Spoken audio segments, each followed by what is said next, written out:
How you doing? Hi, Khaled. How are you? Good, good. It was so good seeing you in real life I at the know. Hey, meth. at Not Body of the Superfans documentary, wasn't it inspirational? It was amazing. It was amazing. He's And a really interesting story, and how much discrimination he faced coming to Canada as a new immigrant.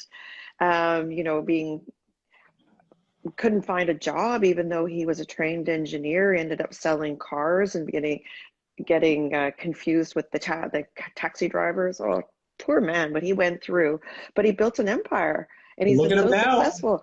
But what I took away from that story as well is how he introduced basketball to demographics of people like the South Asian community that really weren't their core demographic previously. I just opened it up to so many new people.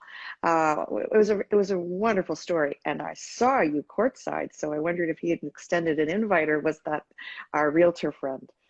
That was our Sam McDaddy. So Yeah, our realtor friend. He's yeah, he's a great guy too. he's awesome. He's a great guy. Yeah, but no, it was good seeing you in real life after 30 hours of interviews. We finally saw each other. So, but yeah, it was a great night. So, a lot of questions. I'm gonna start with straight garbage right I knew now. you were going to start with garbage. Of course, Okay. you're going to start with garbage, right? So, oh, sorry. I have to. That's literally like the first 10 questions were about garbage. So I got to ask, there is a garbage strike going on in some parts of Mississauga. I believe it's West Mississauga, Yeah, you're uh, right. south to north. Yeah. What's the latest? So they're negotiating a new contract. That's what it is. So the Region Appeals Waste Collection Contractor, they're called Mterra, and they're our provider, Mterra Environmental. They voted to go on strike. The workers did, and they're in collective bargaining.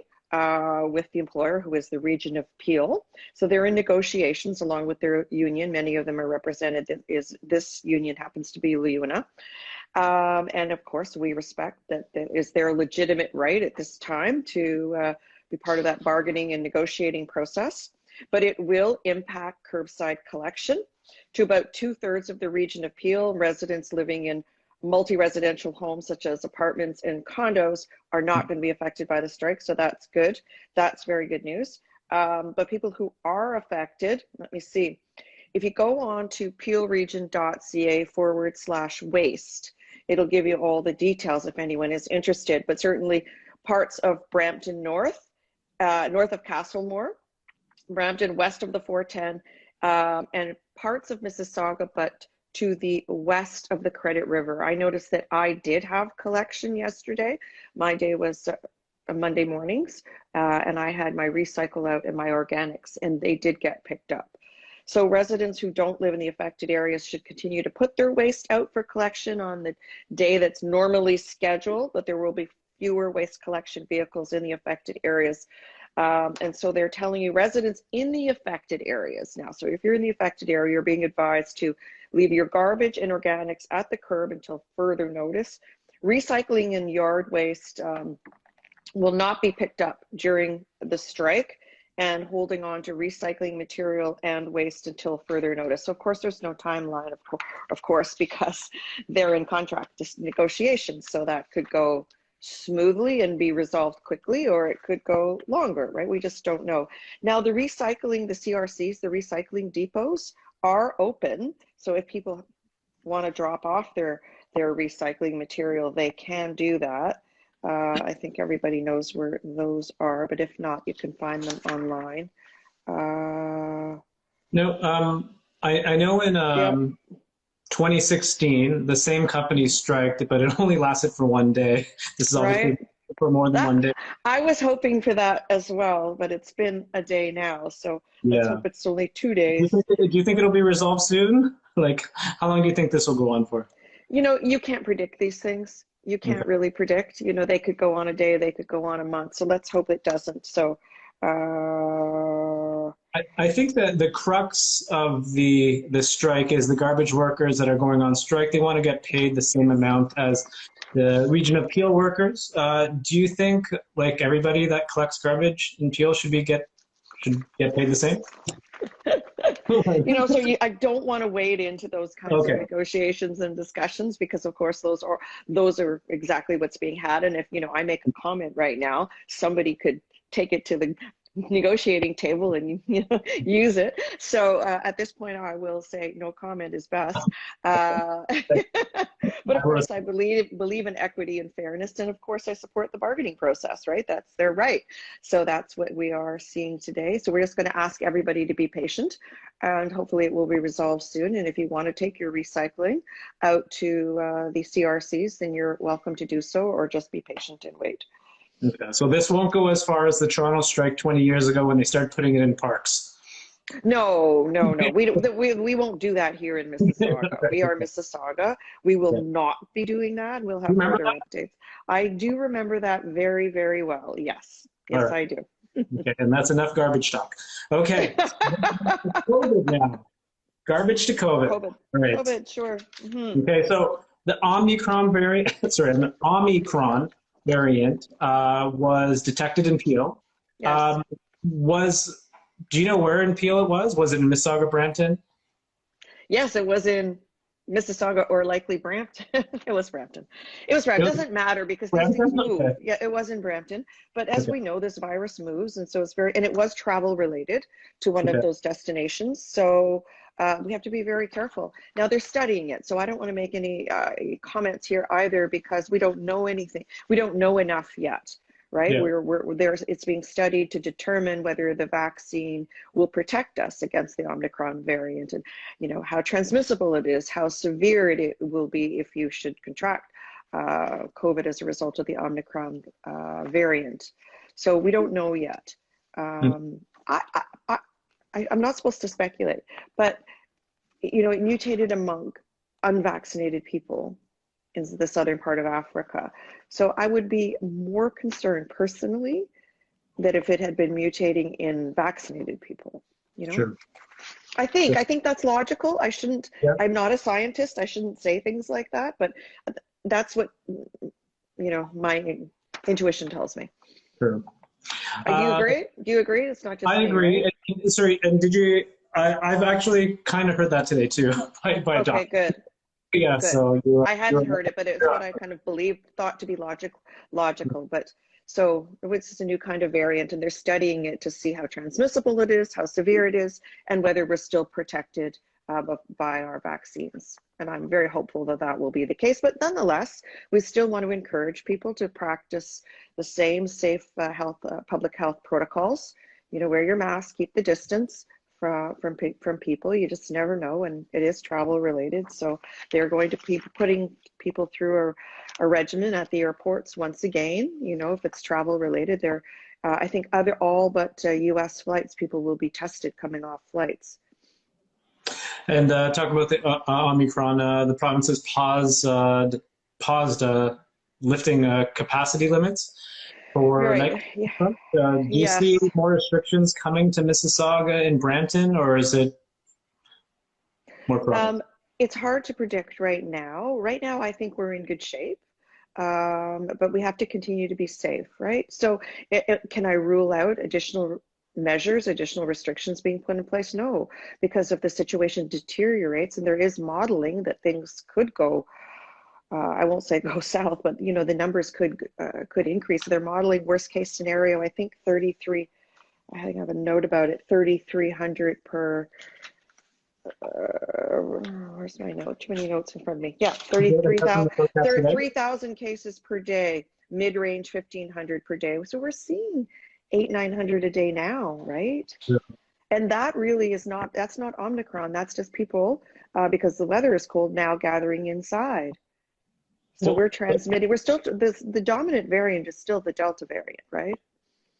So I got to ask this question. I hate asking this question, but is Celebration Square's New Year's Eve event still going to happen? Yes, it is. Okay. Yes, it is. We are outdoors. I mean, it's kind of a lower key event, anyways. We're welcoming people to come and skate. There will be food trucks. There will be music, and yes, there will be fireworks. And don't forget, you do have to prove, because it's municipal property, that you're double vaccinated to enter the square. Oh, so there'll be entry points then for people getting in? as there was for the other events that we'd been holding. Oh, interesting. Okay, Mm-hmm. cool. Let's talk about the COVID situation in Mississauga. How's everything going in Mississauga? Is it getting better? The COVID situation, well, Yeah. we have got that too. We've had a little bump in cases, but not bad. We're still under 30 cases per 100,000. Okay. Caledon is at 33, and Brampton's same place we are. They're at 28. They seem to be trending in absolute numbers, 1 or 2 cases lower than we are. Peel region is where Mississauga is, 28 cases per 100,000. So that's not bad. What is concerning is that the R factor, the reproductive number, is over 1 again. It's 1.2. So when it's over 1, it means you're transmitting the virus to more than one person, right? Oh, So it's 1.2 right now. Positivity rates are, well, they're still fairly low. In Peel, they're 2.7. In Brampton, they're 3% positivity. We're at 2%. So and that's that. ICUs and hospitals, do you? Yeah, no, they're still stable.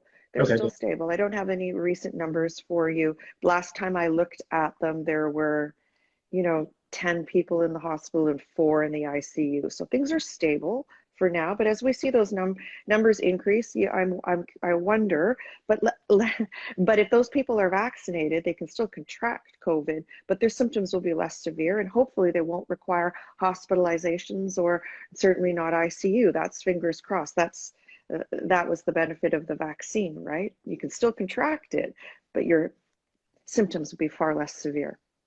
So I'm hoping there isn't a correlation with increased cases and increased hospitalizations. That's what I want to see.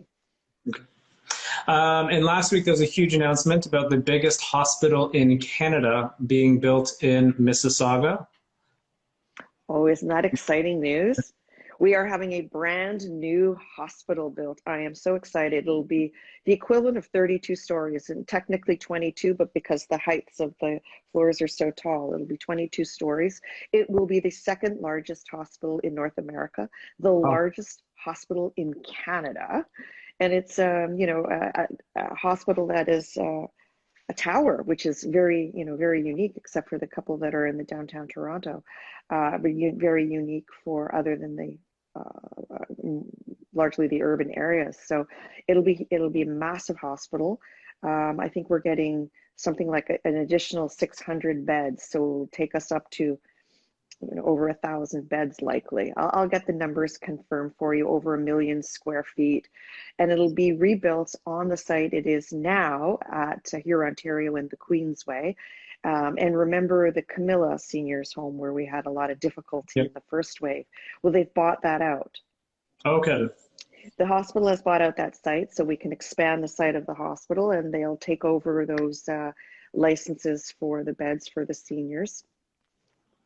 And they'll put them probably at the new facility that they're building in the Sheridan Homelands, right? There's a new long-term care facility being built there, but the hospital will be taken down and be rebuilt on that site. And so there'll be lots of questions coming about where people will be treated while the hospital will be built. I don't think we're breaking down ground until 2024. So there's a lot of work being done on this, all the specs, all the specs that are required, the scale, the scope. It's just such exciting news for us, though. And you do know that we serve, I think, more than 7 times the average hospital in Ontario, right? The kind of numbers we see in inpatient care. So True. I think we see 1.3 million people a year, if I recall correctly. So it's 7 times higher the demand Oh, okay. of the average hospital in Ontario. Mayor Crombie, did you mention that the hospital will be closed during the actual construction? The hospital will be rebuilt, so I can't see, yeah, they'll Okay. have to take it down. So those questions will still, this was a very high level announcement. We don't know all those details yet, whether they'll keep parts open and while they're building, that I don't know. It strikes me the most efficient way to do it is to take it down and build it back. But all that information is still to be revealed to us. Okay. Awesome. Mm-hmm. Good news. All right. That is very good news. I mean, look at the construction we've got going on in Mississauga. We've got that brand new hospital build, the largest in Canada, on the LRT, you know, the new LRT. The downtown is intensifying. We have the new uptown is really growing now as well. We got the new developments on the lakefront that are state-of-the-art, sustainable, live-work communities, mixed-use communities on the waterfront, both at Lakeview and at Brightwater. A lot going on the Ninth Line too. I mean, we're just a city that's bursting and growing. We had a lot of new investment even during COVID, and hopefully we're seeing light at the end of the tunnel with COVID, and we can continue to attract more jobs and more investment into Mississauga. A good time to be a mayor of the city. Oh. You guys hosted, Mississauga hosted an Ontario Big City Mayors meeting last week. Was there any high-level stuff that you guys talked about that you can talk about?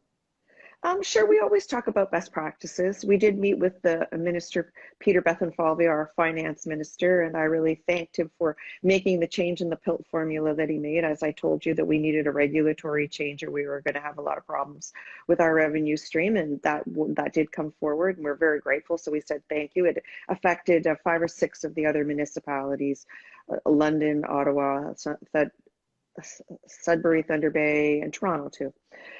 So that regulatory change made a big difference to all the mayors. We talked about housing and housing affordability, and there is a housing summit being planned that the Premier is hosting with all the municipalities. So we talked about that and talked about our common issues with respect to getting approving new product and the challenges we face on the approval process. You know, we all want to get product out to the market as soon as possible, but we have to make sure that the right product is being built. And of course, we have to do community consultation. That does take time. We want to hear from our residents. You know, I'm sure the development community would like it to build whatever they want, wherever they want. They want to buy land and build. Well, it doesn't work like that. You know, there's a community in that neighborhood, and those residents should have their say in what should be built there. And, you know, that's part of the process. That takes time. They're complaining it takes too long. Well, it doesn't take too long because there are certain things that need to be done, like community consultation, and to get the right design and built form. You know, we don't want a 22-story tower where a tower that's only 8 to 10 stories is appropriate for the neighborhood. So those are the, you know, of course the developers want to put up as much density as they can because that's very profitable for them. My job isn't to have their projects be profitable. My goal is to make sure it's right for the neighborhood, that everyone benefits. True. We talked about there are similar challenges, right? We all have those challenges. We do want to get product in the market. We don't aim to delay anyone, right? But we have to go through the process. We want the city to grow, but we want to get the right product in the right community. So Tourism Mississauga is conducting a stakeholders survey. What type of kind of piece of the Golden Horseshoe are you trying to capture in the tourism market in Mississauga? That's very interesting. We have tourism is on the agenda tomorrow at our council meeting, in fact, and we're approving a few new board members. You may even know a few of those folks, some names around town that have really helped the city grow. And, you know, we're proving the strategy they have to go forward. So Mississauga largely is a waterfront community. We attract waterfront tourism. We have amazing restaurants and a live music scene, particularly in Port Credit. We're also a festival city, right? So we attract people here for festivals. We also have a sports strategy. So we attract hockey tournaments, and, you know, don't think light of that because we have little NHL, the little native hockey league coming to us, and they bring, you know, they take out all our rinks for a period of a week, and they bring 50 teams and they play, and it's huge tourism. All the hotels are booked, and of course they go to the restaurants and shop. So it's wonderful. The sports tourism strategy we have is very effective for us. Would you say that's the biggest piece, the sports tourism strategy? You know, that's hard to say. I think it's certainly a big component. You Yeah, the festivals are a big draw as well. You know that some of our festivals draw people from abroad, people from across the border. You know that the Japan Festival attracts 70,000 people. I mean, outside of a COVID days, Yeah. right? And Mosaic is at least 50,000 as well. Those aren't all people that are local. They're coming from other regions, from across the province and from the other side of the border as well, Cool. and some from I, abroad. true. I say Ferris wheel, but You want a Ferris wheel. You I want do. to. Nobody else has one. Toronto doesn't have one. Hamilton doesn't have one. Anyways, okay. The Where, provincial. Khaled, where would we put a Ferris wheel? You want an amusement park, is what you want. You would like an amusement park. No, it Where doesn't would have to you? be. It doesn't have to be an amusement park. You know, Montreal. Montreal has a new Ferris wheel. It attracts millions of people. It's at the waterfront, right? So, I yeah. And, have seen that in the old port, I think, right? In the old sorry. Montreal? In the old Montreal. I think I have seen that. I saw that a year or two ago, pre-COVID. Just make the biggest one in Canada You want and to make the biggest Ferris wheel. And I would put this, what, in Celebration Lakeview. Square, Khaled? In Lakeview. In Yeah, Lakeview. Oh, interesting. I'll have to pitch that to the team, to the developer group. with that 600-meter what do you call it, dock that's coming in there. Oh, the pier. Mm-hmm. Yeah, the pier. Yeah, the pier. Mm-hmm. The Jim Tovey Pier. Mm-hmm. Well, so that okay? I saw the pictures. Well, the That conservation area is named for Jim Tovey, but it's part of the conservation area. Mm-hmm. is that going to happen? Because that looks gorgeous. Oh, yes, of course. Yeah. Okay. All right. Cool. Okay. And then last question that I have here. Oh, two more questions. The provincial elections coming up in June. Like literally, It's like around the corner. It's months. absolutely around the corner. Yeah. So, what are you hoping for from the province? What's Mississauga's ask to the province? Sorry, Well, you're going to get me in trouble if you really want me to say, I can tell you. But certainly, I always look for a partner provincially and federally who will continue to invest in cities, right? And you know what we really need is long-term sustainable funding at the municipal level. We need to look at our revenue tools. Certainly the city of Toronto has different revenue tools than every other city, and cities like Ottawa, but they're treated more like the national capital region, so they have more revenue as well. Cities, and we'd be the next largest. We have to look at our revenue stream, but you know, continue to assist us in building out housing affordability. So making all new housing affordable and how they can assist us to do that. Building infrastructure and public transit, of course. We'd love the loop. We'd love all-day two-way GO train service on the Milton line. And we already have BRTs planned. So public transit investments, public infrastructure investments. I would like the marina and port credit. You know, so anyone, if they're willing to make contributions, are you getting an answer? yes, because I told you need to be double vaxxed to come into the square. And I have 3 messages saying, please correct that you do not need to be double vaxxed for New Year's Eve. The party is very spread out in the square. Of course, we'll be skating. There'll be a DJ. There will be food trucks. There will be fireworks at midnight. And roads will be closed. You do not need to prove that you will not have to show your vaccine certificate to enter through the square. Okay. Got it.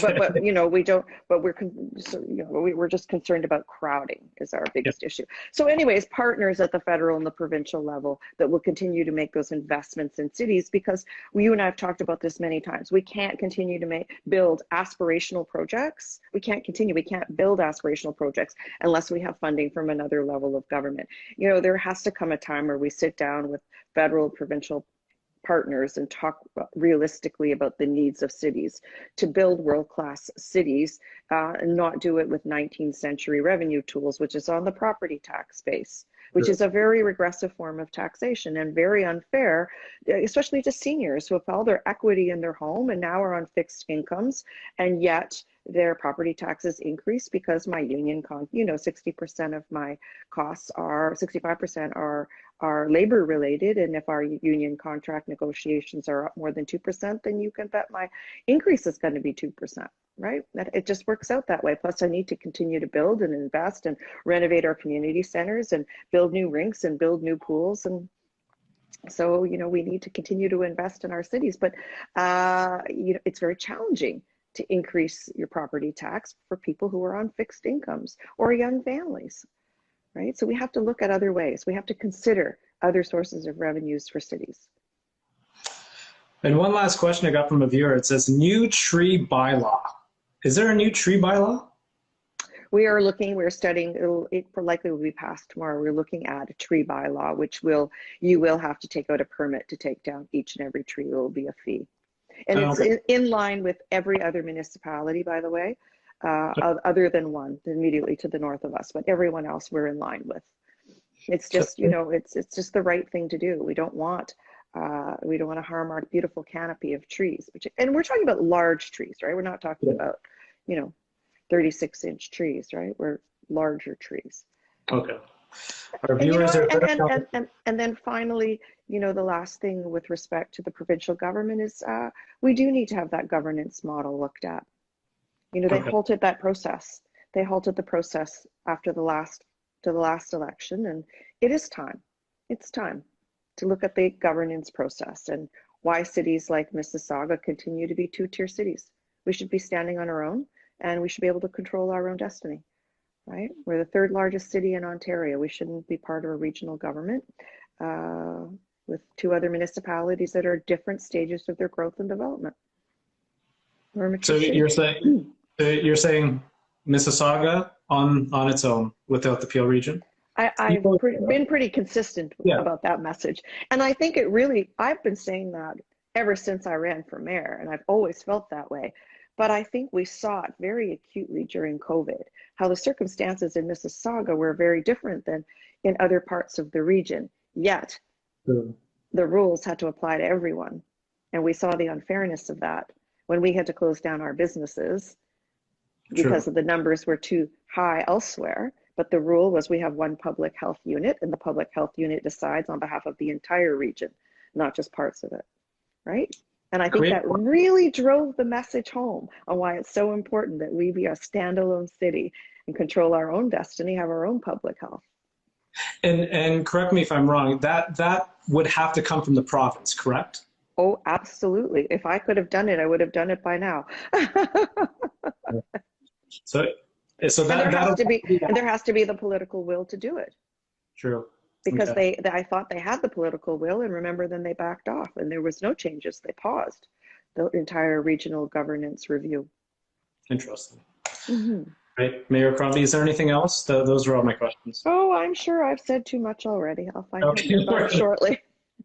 Cool. So you don't have to be double vaccinated to come to New Year's Eve at Celebration Square. Just come and enjoy. Social distance. All right. Yes, and you know, you don't feel comfortable, bring your mask outdoors. I tend to bring mine you do too, in your pocket everywhere we go. So awesome. All right, Mayor Crombie, thank you so much. I think this is the last one until 22. Okay. Right. So have a Merry Christmas. Happy New Year. We're out of Hanukkah now. I would have said Happy Hanukkah. That finished. 8 days was yesterday, I think. Happy Merry Christmas. I think Happy Kwanzaa is coming up. So yeah. I'll see you in 22. Merry Christmas. Happy holidays, everybody. Thank you. Later.